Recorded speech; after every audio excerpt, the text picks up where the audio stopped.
Olá, boa tarde, boa tarde.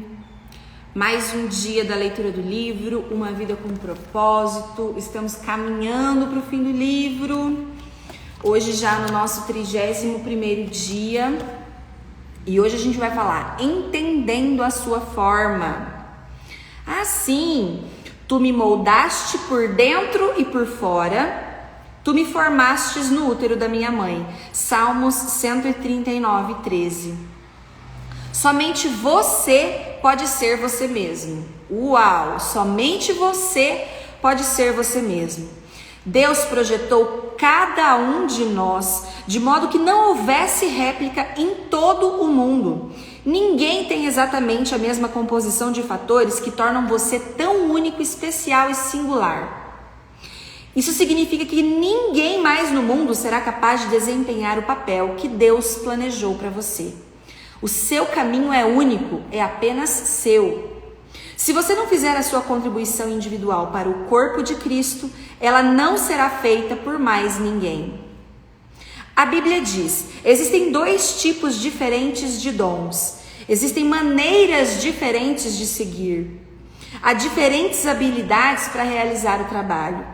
1 Coríntios 12, 4, 6. Olá, Juliano, tudo bem? Que legal ter você aqui. No capítulo anterior, vimos as duas primeiras. Os dons espirituais, que são as nossas formações espirituais, e o coração, que são as opções do coração. Agora veremos o restante da sua forma. Lembra ontem que nós falamos do forma? Para servir a Deus. Forma, aplicando os recursos pessoais. Os recursos pessoais são os talentos com os quais você já nasceu. Algumas pessoas têm habilidades naturais com as palavras, com a comunicação. Já nasceram falando. Outras têm habilidades atléticas inatas, destacando-se pela coordenação motora. Outras ainda são boas em matemática, boas em músicas, boas em mecânica, cada um com o seu talento. Quando Deus quis construir o tabernáculo e fabricar todos os utensílios para a adoração, providenciou artistas, artesãos que possuíam destreza, habilidade e plena capacidade artística para desenhar e executar trabalhos em ouro, prata e bronze, para talhar, esculpir prata, entalhar madeira, executar todo tipo de obra artesanal. Olha os talentos que Deus deu para essas pessoas e os selecionou para trabalhar no tabernáculo. O Senhor ainda hoje concede essas habilidades a milhares de pessoas para que possam servi-los. As habilidades vêm de Deus. Até mesmo as habilidades usadas para pecar foram dadas por Deus. Deus dá a cada um de nós a habilidade para fazer bem determinadas coisas. Romanos 12, 6.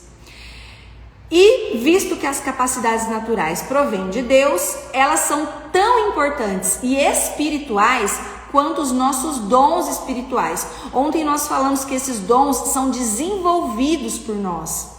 A única diferença é que você já recebeu no nascimento. Uma das desculpas mais comuns que as pessoas apresentam para não servir é: eu simplesmente não tenho nenhuma aptidão a oferecer. É uma afirmação ridícula. Você tem dezenas, provavelmente centenas de habilidades dentro de você. Vários estudos revelaram que uma pessoa possui entre 500 e 700 habilidades, muito mais do que você imagina. Por exemplo, o cérebro pode armazenar 100 trilhões de fatos. A mente pode lidar com 15 mil decisões por segundo, como ocorre quando o seu sistema digestivo está trabalhando. O olfato pode perceber até 10 mil odores diferentes. O tato pode detectar um elemento com 1 micron de espessura e a língua pode detectar o gosto de uma parte de quinino de 2 milhões de partes da água. Olha só. Você é um conjunto de habilidades incríveis, uma criação maravilhosa de Deus. Parte da responsabilidade da igreja é identificar e disponibilizar essas habilidades para servir ao Senhor. Qualquer habilidade pode ser usada para a glória de Deus. Paulo orienta: assim, quer vocês comam, quer bebam, quer façam qualquer outra coisa, façam tudo para a glória de Deus. 1 Coríntios 10, 31. Tudo para a glória de Deus. A Bíblia está cheia de exemplos de diferentes capacidades que o Senhor usou para a sua glória. Aqui estão apenas algumas delas: capacidade artística, arquitetônica, administração, culinária, construção, produção de doces, capacidade de debate, desenho, embalsamamento, bordados, escultura, agricultura, pescagem, jardinagem, liderança, gerenciamento, trabalho em alvenaria, composição musical, produção de armas, trabalho com agulhas, pintura, plantio, filosofia, maquinários, invenções, carpinaria, navegação, vendas, até vendas, atividades militares, alfaiataria, ensino, literatura e poesia. A Bíblia diz: há diferentes habilidades para realizar o trabalho, mas é o mesmo Deus quem dá a cada um a habilidade de fazê-lo.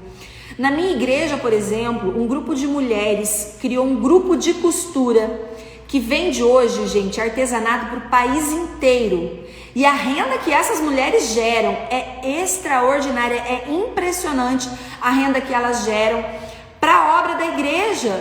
Por exemplo, nessa pandemia, para a compra de suprimentos, foi extraordinário, usando uma habilidade que elas têm em casa, que elas usam às vezes nem usam para ganhar dinheiro efetivamente, usam como hobby. O Senhor, então, tem sim um lugar na igreja para você, que pode distinguir você e você pode fazer a diferença com a sua habilidade. Cabe a você achar o seu lugar. Deus concede a algumas pessoas a habilidade de ganhar dinheiro. Moisés disse aos israelitas: mas lembrem-se do Senhor, o seu Deus, pois é Ele que dá a vocês a capacidade de produzir riquezas. Pessoas com essa capacidade são boas em fazer prosperar os negócios, fechar acordos ou venda e em obter lucro. Se você possui habilidade para os negócios, deve usá-la para a glória de Deus. E como? De que maneira?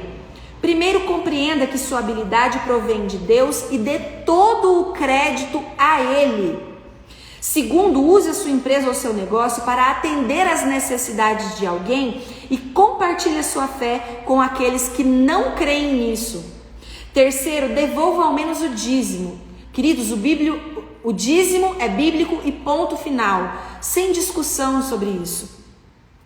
10%, que é o que ele fala, devolva o dízimo de 10% do lucro para Deus como ato de adoração.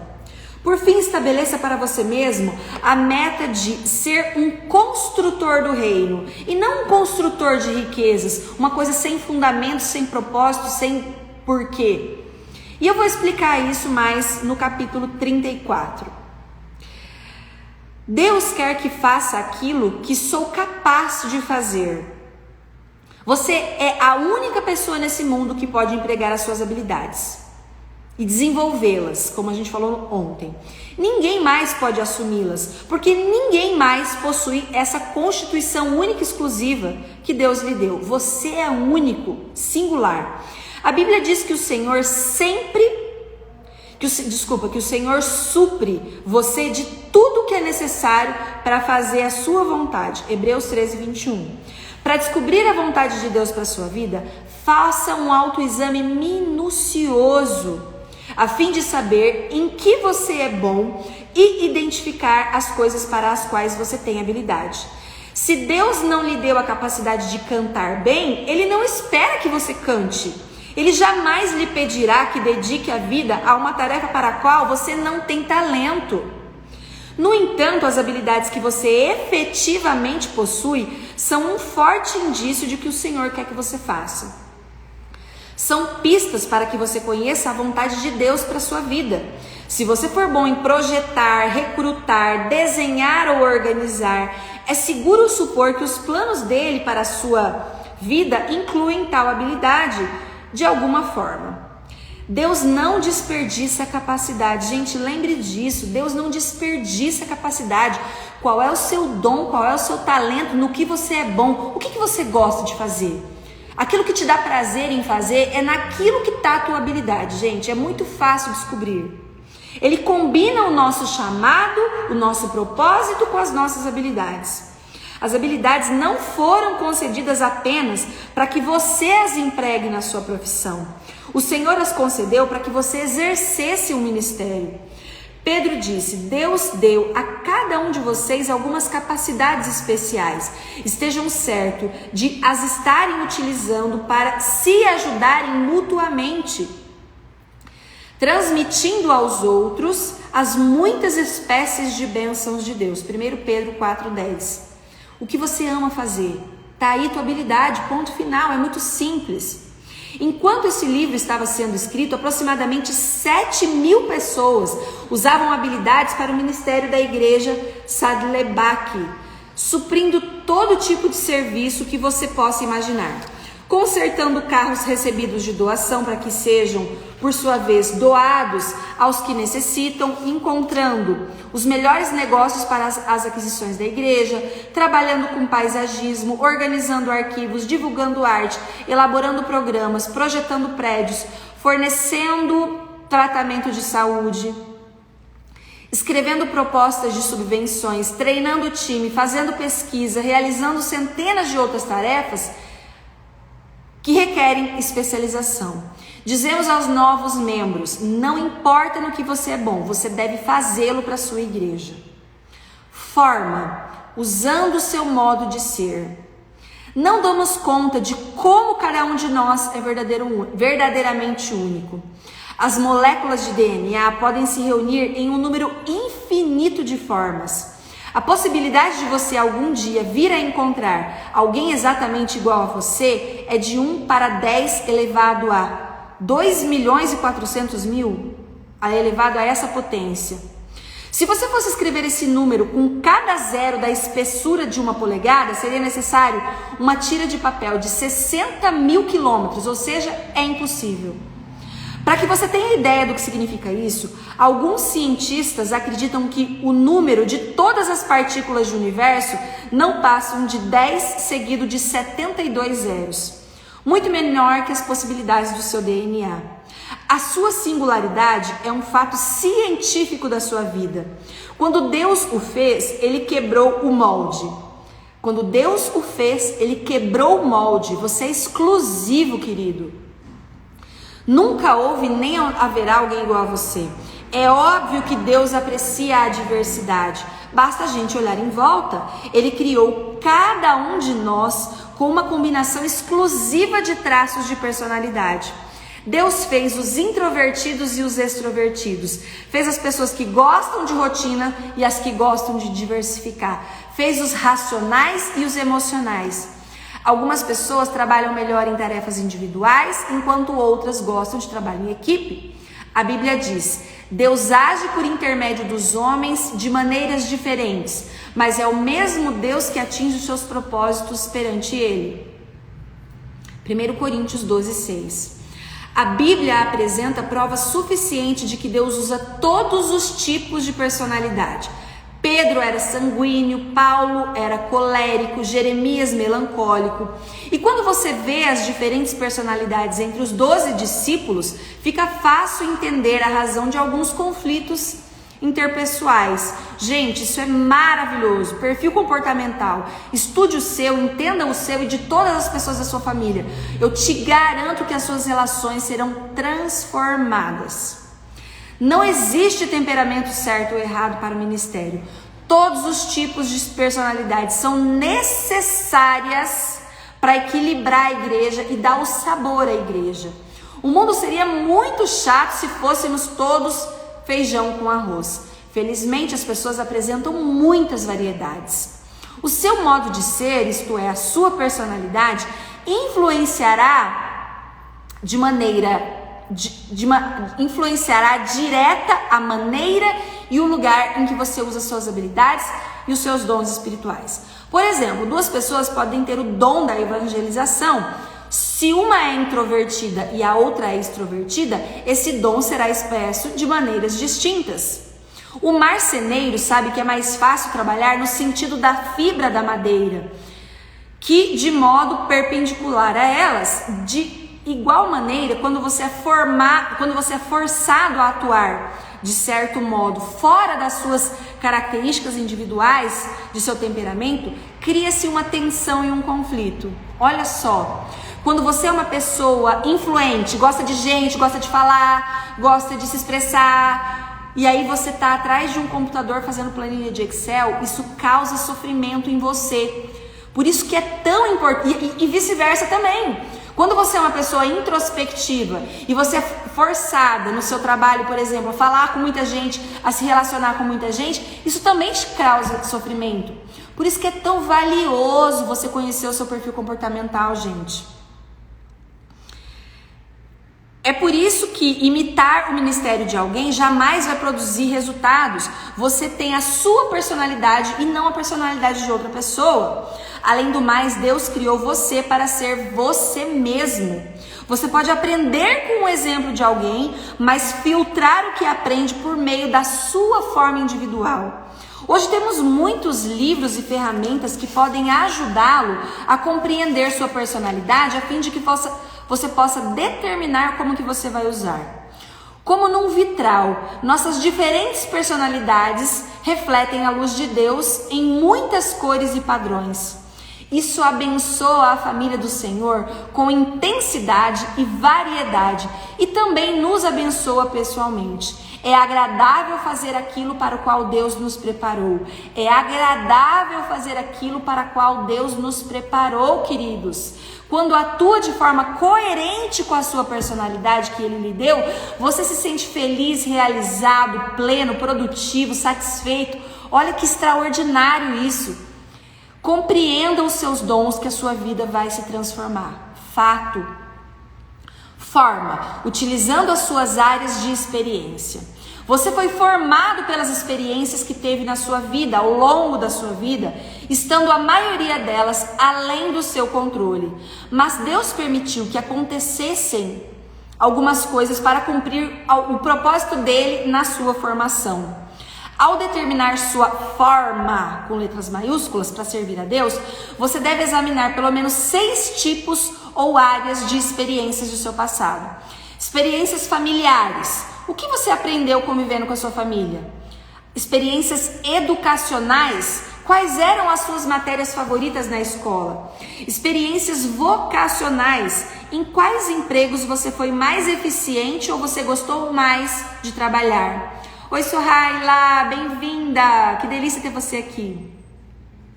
Experiências espirituais. Qual foi a época mais relevante da sua vida que você teve conexão com Deus? Experiências ministeriais. Como você serviu a Deus no passado? Experiências dolorosas. Quais os problemas, mágoas, espinhos e provações pelos quais você passou e o que você aprendeu nessas relações?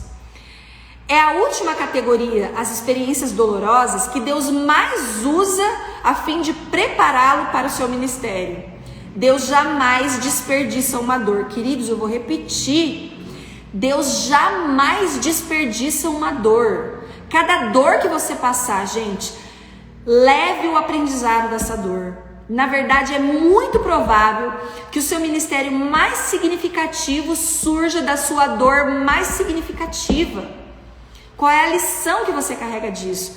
Quem poderia testemunhar melhor aos pais de uma criança com síndrome de Down que outro casal cujo filho apresente as mesmas características?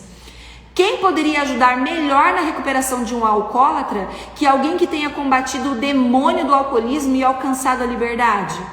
Quem poderia confortar melhor uma esposa trocada por uma amante que uma mulher que tenha passado pela mesma agonia?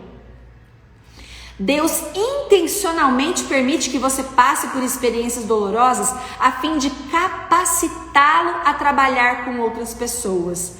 A Bíblia diz: Ele nos conforta em todas as nossas aflições, de modo que podemos confortar os outros. Quando alguém estiver aflito, seremos capazes de lhe proporcionar o mesmo conforto que recebemos de Deus. Se você realmente deseja ser usado por Deus, deve entender uma verdade poderosa na sua vida. As mesmas experiências que lhe trouxeram mais arrependimento e ressentimento na vida, aquelas que você gostaria de esconder e esquecer, são as que Deus quer usar para você ajudar os outros. Uau!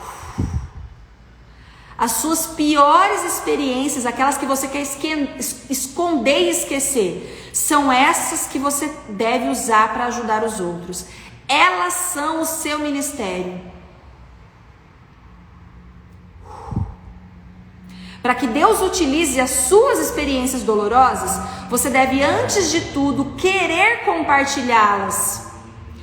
Você precisa parar de encobri-las e deve admitir as suas faltas, os seus fracassos e os seus temores. Que seja admitir para Deus, você e Ele, admita. Fazer isso provavelmente tornará o seu ministério mais eficiente. As pessoas são sempre mais encorajadas quando lhes contamos que a graça de Deus nos ajudou no momento de fraqueza, do que quando fazermos alarde na nossa força. Paulo compreendeu essa verdade e por isso ele era muito honesto sobre os seus acessos de depressão. Ele admitiu: eu acho que vocês devem saber, amados irmãos, que tempos difíceis nós atravessamos na Ásia. Fomos realmente esmagados e oprimidos e tivemos medo de não conseguir sobreviver. Sentimos que estávamos condenados à morte e percebemos como éramos fracos demais para nos socorrer a nós mesmos. Isso, porém, foi bom porque assim nós colocamos tudo nas mãos de Deus, o único que poderia nos salvar, pois é capaz até de levantar os mortos. E Ele nos ajudou mesmo e nos salvou de uma morte terrível. Sim, e esperamos que Ele faça sempre assim. 2 Coríntios 1:8, de 8 a 10. E se Paulo tivesse mantido em segredo essa sua depressão, essa sua dúvida, milhões de pessoas jamais seriam beneficiadas com ela. Somente experiências compartilhadas podem beneficiar os outros. Aldous Huxley disse: experiência não é o que acontece com você, é o que faz com que acontece com você. O que você faz com as experiências dolorosas que aconteceram com você? Você compartilha? Você ajuda outras pessoas a passar com menos dor pelo que você já passou? É esse o propósito de Deus para as nossas vidas. O que você fará com a sua experiência? Não desperdice a sua dor, use-a para ajudar os outros. Todos já passamos por alguma dor, todos temos alguma coisa para compartilhar com os outros.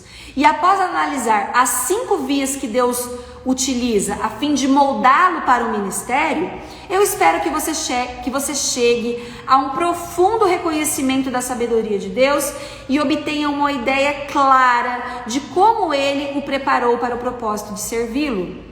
Utilizar a sua forma é o segundo segredo, tanto da frutificação quanto da realização do ministério.